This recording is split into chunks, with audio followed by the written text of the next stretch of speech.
Okay, so let's have an example of multiplying binomials using the FOIL method. So we will be using the FOIL method. FOIL method. So ibig sabihin, first, outer, inner, and last. So dito, itong ating binomial by binomial. So to get the product, so FOIL method, F means first term. So first term x and then first term of the second binomial. So x times x. So this is the first term. And then outer term.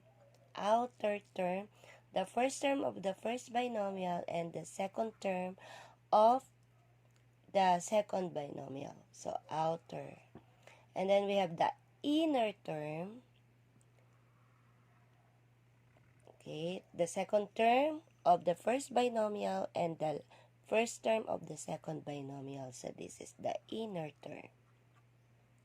And then last term are the last terms of the binomial.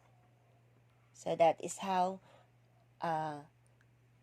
we understand FOIL method.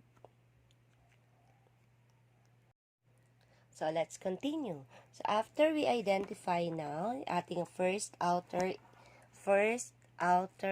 inner, and last. So let's simplify now, or let's multiply now. So the first term is x times x. So we get x squared. The outer term is x, positive x, times 4. That is positive 4x or plus 4x. And then the inner term, we have 3 times x is positive 3x. And then the last term is 3 times 4 is 12.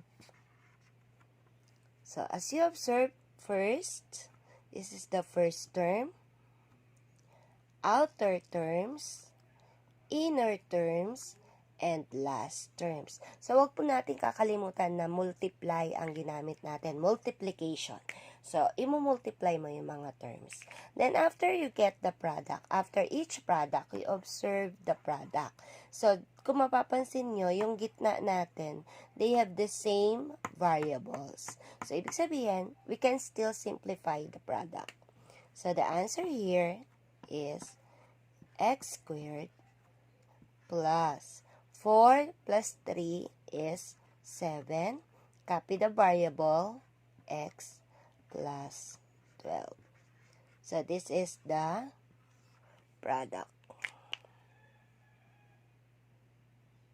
Okay, let's have another example. A plus 3 times b minus 4. Again, using the FOIL method. So, first terms.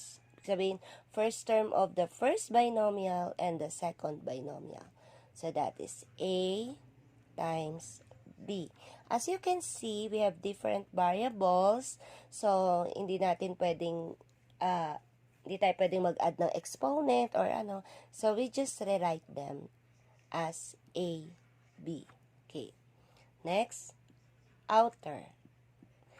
Outer terms. Ibig sabihin, first term ng first binomial and last term ng second binomial. So, we have A times negative 4. So, that is negative 4A. So, remember, laging nauuna ang numerical coefficient bago variable. So, that is how we multiply. It's not read as A minus 4, ha? It's A times negative 4. So, negative 4A. And then we have the inner. So, 3 times B. So, that is positive 3B. And then, last terms, are positive 3 times negative 4. Okay, rules ng integers, unlike signs, so that is negative. 3 times 4 is 12. So, to write the product, of course, so this becomes, i-rewrite lang natin. So, AB, dahil negative siya, adapt natin yung sign, minus 4A, positive siya, we use the plus, so plus 3B, and then again, adapt the sign, negative 12 or minus 12. So, this is the product. AB minus 4A plus 3B minus 12. So, wala silang parehas. So, that will be the product. Okay, halimbawa naman, we have 3m squared minus p times m squared plus p. Okay, using FOIL method pa rin. First terms, outer terms, inner terms, and last terms. Okay, so let's try. So 3m squared times m squared. So that is our first term. 3m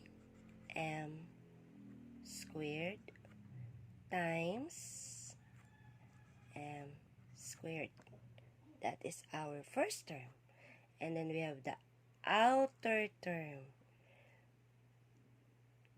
plus 3m squared times p. And then we have the plus inner term. We have the negative p times m squared. And then we have the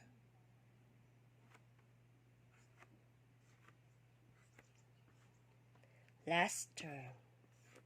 Last term is negative p times positive p. Yan.